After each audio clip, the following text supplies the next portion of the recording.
ਅੱਜ ਇਸ ਵੇਲੇ ਅਸੀਂ ਪਾਕਪਤਨ ਤੋਂ ਵਾਪਸ ਮੁੜਿਆ ਤੇ ਹਨੇਰਾ ਪੈ ਗਿਆ ਤੇ ਚਾਹ ਪੀਣ ਨੂੰ ਦਿਲ ਕੀਤਾ ਤੇ ਅਸੀਂ ਇਸ ਵੇਲੇ ਖੜੇ ਹਾਂ ਠੀਕ ਮੋੜ ਤੋਂ ਥੋੜਾ ਪਹਿਲੇ ਜੋੜੀਆਂ ਨਹਿਰਾਂ ਜਿਵੇਂ ਹੀ ਅਸੀਂ ਕ੍ਰਾਸ ਕਰੀਏ ਤੇ ਅੱਗੇ ਖੱਬੇ ਹੱਥ ਇੱਕ ਢਾਬਾ ਆਉਂਦਾ ਹੈ, ਇੱਕ ਹੋਟਲ ਆਉਂਦਾ ਹੈ, ਉੱਥੋਂ ਅਸੀਂ ਪੀ ਰਹੇ ਹਾਂ ਚਾਹ। ਸੋ ਤੁਹਾਨੂੰ ਮਾਹੌਲ ਵੀ ਖਾਣਾ ਸੀ ਕਿ ਇਸ ਵੇਲੇ ਦਾ ਮਾਹੌਲ ਕੀ ਹੈ। ਤੇ ਇੱਧਰ ਜ਼ਰੀ ਜੀ ਗੱਲ ਹੈ, ਕੋਈ ਕੰਮ ਵੀ ਨਾਲ ਹੋ ਰਹੀ ਹੈ, ਗੇਟ ਫੂਡ ਵੀ ਬਣ ਰਹੇ ਨੇ ਤੇ ਸ਼ੋਰ ਵੀ ਤੁਹਾਨੂੰ ਆ ਰਿਹਾ ਹੋਏਗਾ। ਮੈਂ ਤੇ ਇਹਨੂੰ ਤੁਸੀਂ ਇਹ ਸਮਝ ਸਕਦੇ ਹੋ ਕਿ ਨੈਚੁਰਲ ਸਾਊਂਡਸ ਦੇ ਨਾਲ ਤੁਸੀਂ ਸਾਡੀ ਗੱਲ ਸੁਣੋ ਬਗੈਰ ਮਾਈਕ ਦੇ। ਹਰਜੀਤ ਗਿੱਲ ਸਾਹਿਬ ਆਪਣੇ ਨਾਲ ਸੰਧੂ ਸਾਹਿਬ ਖੜੇ ਨੇ। ਅੱਜ ਦਾ ਦਿਨ ਤਾਂ ਸਾਡਾ ਬਹੁਤ ਸੋਹਣਾ ਹੀ ਲੰਘਿਆ। ਇਸ ਵੇਲੇ ਦਾ ਮਾਹੌਲ ਜੋ ਹੈ, ਮੈਂ ਚਾਹਾਂਗਾ ਕਿ ਜਿਹੜਾ ਇੱਕ ਬਹੁਤ ਜ਼ਿਆਦਾ ਪ੍ਰੋਪੇਗੈਂਡਾ ਹੁੰਦਾ ਹੈ ਕਿ ਉੱਥੇ ਤੁਸੀਂ ਫਲਾਂ ਖਤਰੇ ਤੇ ਜ਼ਰਾ ਪੁੱਛਦੇ ਆ ਕਿ ਇਸ ਟਾਈਮ ਇਹਨਾਂ ਨੂੰ ਕੀ ਖਤਰਾ ਹੈ। ਥੋੜਾ ਕੈਮਰਾ ਨੇੜੇ ਫਿਰ ਲੈ ਆਓ। ਮੇਰੇ ਲੱਗਾ ਖਤਰਿਆਂ 'ਚ ਕੋਈ ਗੱਲ ਨਹੀਂ, ਬਿਲਕੁਲ ਮਾਹੌਲ ਨੋਰਮਲ ਹੈ ਜਿੱਦਾਂ ਅਸੀਂ ਇੰਡੀਆ ਦੇ ਵਿੱਚ ਵਿਚਰਦੇ ਹਾਂ। ਜਿੱਦਾਂ ਇੱਥੇ ਸਭ ਸਗੋਂ ਸਪੈਸ਼ਲ ਅਟਰੈਕਸ਼ਨ ਬਣ ਜਾਂਦੀ ਹੈ ਕਦੀ ਕਿ ਲੋਕਾਂ ਨੂੰ ਲੱਗਦਾ ਹੈ ਕਿ ਸਰਦਾਰ ਆਏ ਆ ਉੱਧਰੋਂ ਤੇ ਪਿਆਰ ਮੁਹੱਬਤ ਦਾ ਪ੍ਰਗਟਾਵਾ ਹੁੰਦਾ। ਖਤਰਿਆਂ ਵਾਲੀ ਤਾਂ ਕੋਈ ਗੱਲ ਨਹੀਂ, ਅਸੀਂ ਨਹੀਂ ਹੈ ਖਤਰਿਆਂ ਵਾਲੀ ਕੋਈ ਗੱਲ ਨਹੀਂ। ਹੁਣ ਦੱਸੋ ਕਿ ਜਿਹੜੀ ਚਾਹ ਹੈ ਕਿੰਝ ਦੀ ਲੱਗੀ? ਚਾਹ ਦਾ ਟੇਸਟ ਦਾ ਕੋਈ ਡਿਫਰੈਂਸ ਹੈ ਚੜ੍ਹਦੇ ਲਹਿੰਦੇ ਪੰਜਾਬ ਦਾ, ਤੀਜੇ ਪੰਜਾਬ ਦਾ, ਜਾਂ ਆਲਮੋਸਟ ਅਸੀਂ ਸਾਰੇ ਇੱਕੋ ਤਰ੍ਹਾਂ ਉਬਾਲੇ ਵਾਲੀ ਚਾਹ? ਮੇਰੇ ਘਰ ਇੱਕੋ ਜਿਹਾ ਆਪਾਂ ਚਾਹ ਉਬਾਲ ਕੇ ਜ਼ਿਆਦਾ ਰਿੰਨ ਕੇ ਪੀਂਦੇ ਹਾਂ, ਜਿਹਨੂੰ ਸਾਨੂੰ ਸੁਭਾਅ ਆ ਉਹਦਾ। ਚਾਹ ਬਾਰੇ ਕਹਿੰਦੇ ਆ ਇੱਕ ਟੀਨ ਬਣ ਜਾਂਦੀ ਹੈ ਜਦੋਂ ਤੁਸੀਂ ਇਹਨੂੰ ਰਿੰਨਦੇ ਹੋ ਜ਼ਿਆਦਾ ਤਾਂ।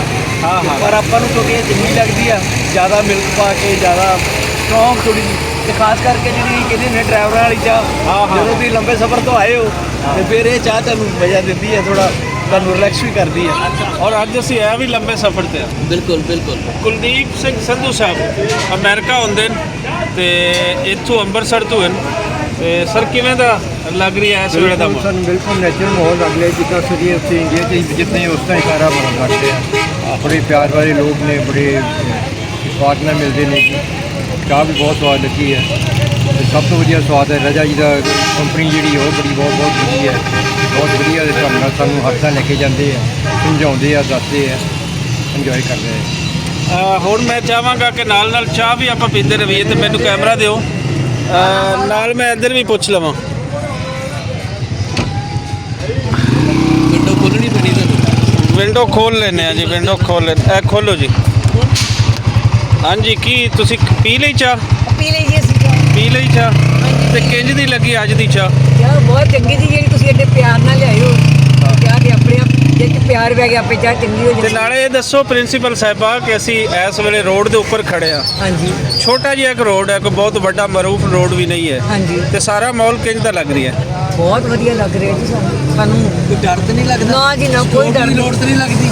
ਸਾਡੀ ਜੀ ਕੋਈ ਗੱਡੀ ਦੀ, ਕਿਸੇ ਸਿਕਿਉਰਿਟੀ ਵਾਲੀ ਗੱਡੀ ਦੀ ਲੋੜ ਨਾ ਤਾਂ ਜੀ, ਨਹੀਂ? ਸਾਨੂੰ ਕੋਈ ਸਿਕਿਉਰਿਟੀ ਨਹੀਂ ਜੀ। ਲੋਕੀ ਬਹੁਤ ਚੰਗੇ, ਬਹੁਤ ਪਿਆਰ ਕਰਨ ਵਾਲੇ ਆ।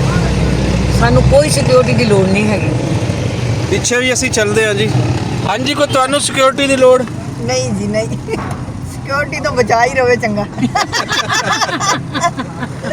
ਲਿਆਓ ਜੀ। ਆਪਣੇ ਹਾਂਜੀ, ਤੁਹਾਨੂੰ ਦੱਸਣਾ ਇਹ ਸੀ ਕਿ ਤੁਸੀਂ ਬਹੁਤ ਜ਼ਿਆਦਾ ਸਿਕਿਉਰਿਟੀਜ਼ ਦੇ ਨਾਲ, ਬਹੁਤ ਜ਼ਿਆਦਾ ਉਹਨਾਂ ਉਲਝਣਾਂ ਦੇ ਨਾਲ ਨਾ ਤੁਸੀਂ ਫਸ ਜਾਂਦੇ ਹੋ ਤੇ ਫਸਣਾ ਨਹੀਂ ਹੈ। ਠੀਕ ਹੈ, ਕੋਈ ਐਸਾ ਨਹੀਂ ਸੋਚਣਾ। ਇਹ ਦੇਖੋ, ਇਹ ਗਿੱਲ ਸਾਹਿਬ ਮੌਜਾਂ ਕਰਦੇ ਫਿਰ ਰਹੇ ਜੇ ਤੇ ਤੁਹਾਨੂੰ ਮੈਂ ਰੋਡ ਦਿਖਾਣਾ। ਇਹ ਚਾਰ ਚਫੇਰੇ ਇੱਥੋਂ ਦਾ ਮਾਹੌਲ ਵੀ ਦੇਖ ਲਓ ਤੇ ਇਹ ਰੋਡ ਦਾ ਵੀ ਦੇਖ ਲਓ। ਕਿਸੇ ਕਿਸਮ ਦਾ ਡਰ, ਕਿਸੇ ਕਿਸਮ ਦਾ ਖੌਫ ਅਗਰ ਕਿਸੇ ਸ਼ਖਸ ਨੇ ਪਾਇਆ ਜ਼ਹਿਨ ਦੇ ਵਿੱਚ ਤਾਂ ਉਹਨੇ ਗਲਤ ਪਾਇਆ। ਅਸੀਂ ਤਾਂ ਤੁਹਾਨੂੰ ਦਿਖਾਉਂਦੇ ਆ ਕਿ ਅੱਖੀ ਵੇਖਾ ਹਾਲ। ਸੋ ਇਹ ਜੇ ਅੱਖੀ ਵੇਖਾ ਹਾਲ ਇੱਧਰ ਹਾਸਿਆਂ ਦੀਆਂ ਤੁਹਾਨੂੰ ਆਵਾਜ਼ਾਂ ਆ ਰਹੀਆਂ ਹੋਣੀਆਂ। ਫੁੱਲ ਇੰਜੋਏ ਹੈ ਜੀ ਇਸ ਟਾਈਮ ਜੋ ਅਸੀਂ ਕਰ ਰਹੇ ਹਾਂ। ਕੁਝ ਹੋਰ ਕਹਿਣਾ ਚਾਹੋ ਜੀ? ਆਖਰੀ ਲਮਹੇ ਤੁਹਾਡੇ ਕੋਲ ਬੜਾ ਕੀਮਤੀ ਵਕਤ ਹੈ। ਸਾਡੇ ਮੀਡੀਆ ਦਾ ਕੋਈ ਐਵੇਂ ਫਜ਼ੂਲ ਟਾਈਮ ਨਹੀਂ ਲੈਣਾ। ਕੋਈ ਖਾਸ ਗੱਲ ਕਰਨਾ ਚਾਹੋ? ਅਸੀਂ ਤਾਂ ਇਹ ਖਾਸ ਗੱਲ ਕਰਦੇ, ਇੱਦਾਂ ਹੀ ਸਾਡਾ ਪਿਆਰ ਬਣਿਆ ਰਹੇ। ਤੁਸੀਂ ਸਾਡੇ ਕੋਲ ਆਉਂਦੇ ਰਹੋ, ਅਸੀਂ ਤੁਹਾਡੇ ਕੋਲ ਆਉਂਦੇ ਰਹੀਏ ਅਤੇ ਖੁਸ਼ੀ ਸਾਰੇ ਪਿਆਰ ਨਾਲ ਸਾਰੇ ਵਿੱਚ ਰਹੀਏ। ਬਹੁਤ ਸੁਣੀਆ। ਗਿੱਲ ਸਾਹਿਬ ਕੋਈ ਲਾਸਟ ਕਮੈਂਟ? ਬਹੁਤ ਵਧੀਆ ਲੱਗ ਰਿਹਾ ਜੀ, ਸਭ ਕੁਝ ਬਹੁਤ ਵਧੀਆ। ਅੱਜ ਦਾ ਟ੍ਰਿਪ ਸਾਡਾ ਬਹੁਤ ਵਧੀਆ ਰਿਹਾ, ਖਾਸ ਕਰਕੇ ਜਿਹੜਾ ਤੁਸੀਂ ਸਾਨੂੰ ਸਰਪ੍ਰਾਈਜ਼ ਦਿੱਤਾ ਟਿੱਬਾ ਬਾਬਾ ਨਾਨਕ ਵਾਲਾ। ਤੇ ਸਾਡੀ ਜਾਣਕਾਰੀ 'ਚ ਇੱਕ ਇਜ਼ਾਫਾ ਵੀ ਹੋਇਆ, ਜਿਹੜਾ ਆਪਾਂ ਹਮੇਸ਼ਾ ਪੜ੍ਹਦੇ ਤੇ ਆਏ ਹਾਂ ਵੀ ਬਾਬੇ ਨਾਨਕ ਨੇ ਪਾਕਪਟਮ ਜਾ ਕੇ ਸ਼ੇਖ ਫਰੀਦ ਦੀ ਜਿਹੜੀ ਬਾਣੀ ਉਹ ਲਈ ਸੀ, ਕਲੈਕਟ ਕੀਤੀ।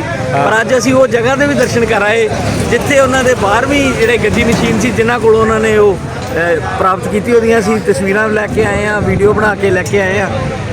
ਬੜੇ ਚੰਗੇ ਢੰਗ ਨਾਲ ਆਪਣੇ ਦਰਸ਼ਕਾਂ ਤੱਕ ਪਹੁੰਚਾਵਾਂਗੇ ਸਾਰੀਆਂ ਚੀਜ਼ਾਂ ਜੀ। ਗਿੱਲ ਸਾਹਿਬ, ਇਹ ਹੁੰਦਾ ਕਿ ਕਿਸੇ ਵੀ ਚੀਜ਼ ਦੇ ਬਾਰੇ, ਕਿਸੇ ਵੀ ਖਾਸ ਮਕਾਮ ਦੇ ਬਾਰੇ, ਕਿਸੇ ਵੀ ਸ਼ਖਸੀਅਤ ਦੇ ਬਾਰੇ ਜਦੋਂ ਅਸੀਂ ਪੜ੍ਹਦੇ ਹਾਂ ਤੇ ਦਿਲ ਦੇ ਵਿੱਚ ਇੱਕ ਸ਼ੌਕ ਤੇ ਪੂਰਾ ਹੁੰਦਾ ਹੈ ਬਿਲਕੁਲ ਕਿ ਉਹ ਫਲਾਂ ਸ਼ਖਸੀਅਤ ਕਿੱਥੇ ਹੋਏਗੀ। ਲੇਕਿਨ ਜਦੋਂ ਖਾਸ ਉਸ ਥਾਂ ਤੇ ਚਲੇ ਜਾਵੋ ਕਿ ਅੱਛਾ ਇੱਥੇ ਉਹ ਸਾਰਾ ਕੁਝ ਹੋਇਆ ਸੀ, ਅੱਛਾ ਇੱਥੇ ਬਾਬਾ ਫਰੀਦ ਸਰਕਾਰ ਦੀ ਦਰਗਾਹ ਹੈ, ਬਾਬਾ ਫਰੀਦ ਸਰਕਾਰ ਇੱਥੇ ਬੈਠਦੇ ਸਨ, ਅੱਛਾ ਬਾਬਾ ਨਾਨਕ ਸਰਕਾਰ ਇੱਥੇ ਬੈਠੇ ਸਨ, ਤਾਂ ਫਿਰ ਬੜਾ ਹੀ ਅੰਦਰੋਂ ਸ਼ੌਕ ਜਿਹਾ ਹੁੰਦਾ ਕਿ ਅੱਛਾ ਯਾਰ ਹਕੀਕਤ ਦੇ ਵਿੱਚ ਇੰਜ ਲੱਗਦਾ ਹੈ ਕਿ ਜਿਵੇਂ ਮੈਂ ਉਸ ਟਾਈਮ ਪੀਰੀਅਡ ਦੇ ਅੰਦਰ ਆ ਕੇ ਮੈਂ ਉਹਨਾਂ ਨੂੰ ਸਾਰਾ ਕੁਝ ਮੌਜੂਦ ਜਿੰਦਾ ਵੇਖ ਰਹੀ ਹਾਂ। ਬਿਲਕੁਲ ਇਦਾਂ ਲੱਗਦਾ ਜਿਵੇਂ ਤੁਸੀਂ ਵਣ ਦੇ ਦਰਖਤ ਨੂੰ ਜਿੱਦਾਂ ਤੁਸੀਂ ਜੋੜ ਕੇ ਹਾਂ ਹਾਂ ਵਣ ਦੇ ਦਰਖਤ ਨੂੰ ਜਿੱਦਾਂ ਜੋੜ ਕੇ ਤੁਸੀਂ ਦੱਸਿਆ ਕਿ ਇਹ ਕਿੰਨਾ ਪੁਰਾਣਾ ਦਰਖਤ ਹੋ ਸਕਦਾ ਤੇ ਪੋਸੀਬਲ ਹੈ ਕਿ ਬਾਬੇ ਨਾਨਕ ਜੀ ਵੀ ਇਹ ਦਰਖਤ ਦੇ ਨੇੜੇ ਬੈਠੇ ਹੋਣ, ਉਹਨੂੰ ਹੱਥ ਲਾਇਆ ਹੋਵੇ, ਬਾਬੇ ਫਰੀਦ ਨਾਲ ਵੀ ਲਾਇਆ ਹੋਵੇ ਜਾਂ ਉਹਨਾਂ ਦੇ ਜਿਹੜੀ ਕਾਗਰੀਆ ਮੰਚ 'ਚ ਉਹਨਾਂ ਲਾਇਆ ਹੋਵੇ, ਤਾਂ ਕਿੰਨਾ ਮਤਲਬ ਉੱਥੇ ਤੁਹਾਨੂੰ ਜਿਹੜੀਆਂ ਫੀਲਿੰਗ ਵਧੀਆ ਆਉਂਦੀਆਂ ਨੇ। ਬਿਲਕੁਲ ਇੰਜ। ਕੁਲਦੀਪ ਸਾਹਿਬ ਕੁਝ ਕਹਿਣਾ ਚਾਹ ਰਹੇ ਨੇ? ਬਸ ਇਹੀ ਬੇਨਤੀ ਕਰਨੀ ਸੀ ਕਿ ਇਸ ਤਰ੍ਹਾਂ ਦੇਖਣ ਦਾ ਤੇ ਸੁਣਨ ਦਾ ਫਰਕ ਹੁੰਦਾ ਹੈ ਜੀ। ਪੜ੍ਹਨਾ ਸੁਣਨਾ ਹੋਰ ਚੀਜ਼ ਹੈ, ਜੇ ਪ੍ਰੈਕਟੀਕਲੀ ਦੇਖ ਲਓ ਤਾਂ ਉਹ ਤੁਹਾਡੇ ਮਨ ਅੰਦਰ ਵੀ ਇੱਕਦਮ ਡੂੰਘਾ ਵਸ ਜਾਂਦਾ ਹੈ। ਬਿਲਕੁਲ ਸਹੀ ਕਹਿੰਦੇ ਹੋ ਜੀ। ਮਿਹਰਬਾਨੀ ਜੀ, ਤੁਹਾਡੀ ਚਾਹ ਬੜੀ ਸਾਨੂੰ ਚੰਗੀ ਲੱਗੀ। ਇੱਥੇ ਆਓ ਸਰਦਾਰ ਜੀ ਤੇ ਕੋਈ ਫੋਟੋ ਕਰਾ ਲਓ ਜੀ, ਫੋਟੋ ਕਰਾਉਣਾ ਚਾਹ ਰਹੇ ਹੋਣੇ ਤੇ ਬਣਾ ਲਓ ਜੀ। ਇਹ ਜੇ ਪਿਆਰ ਤੇ ਇਹ ਮੁਹੱਬਤ ਜਿਹੜੀ ਸਾਨੂੰ ਹਰ ਥਾਂ ਵੇਖਣ ਨੂੰ ਲੱਭਦੀ। ਇੱਥੇ ਲਿਆਓ ਨਾ, ਇੱਥੇ ਠੀਕ ਜੇ ਜਿੱਥੇ ਮੈਂ ਖੜਾ, ਇੱਥੇ ਰੋਸ਼ਨੀ ਠੀਕ। ਆਜੋ ਤੁਸੀਂ ਫੋਟੋ ਇੱਥੇ ਆਜੋ ਸਰਦਾਰ ਜੀ। ਇੱਧਰ ਆ ਕੇ ਕੋਈ ਰੋਲਾ ਬਣ ਰਿਹਾ ਹੈ ਕਿ ਚਿਹਰੇ ਤੇ ਰੋਸ਼ਨੀ ਜ਼ਿਆਦਾ ਕਿੱਥੇ ਆ ਰਹੀ ਹੈ। ਸੋ ਬੰਦਿਆਂ ਨੇ ਜੀ ਬਿਲਕੁਲ ਸਹੀ ਕਿਹਾ ਕਿ ਇੱਥੇ ਠੀਕ ਕੰਮ ਪੈ ਰਹੀ ਹੈ ਜੀ। ਜੀ ਅਸਲਾਮ ਅਲੈਕਮ। ਸਾਡੇ ਸਰਦਾਰ ਜੀ ਕੈਨੇਡਾ ਤੋਂ ਅੱਜ ਗਰੀਬ ਖਾਨੇ M36 ਤੇ ਰਜ਼ਾਨੀਪੁਰ ਪਹੁੰਚੇ ਨੇ।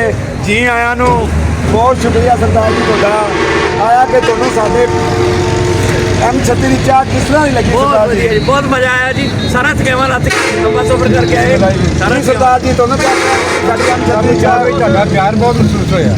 ਬੜੀ ਮਿਹਰਬਾਨੀ ਸਰਦਾਰ ਜੀ, ਤੁਸੀਂ ਆਏ ਜੇ। ਜੀ ਆਇਆਂ ਨੂੰ।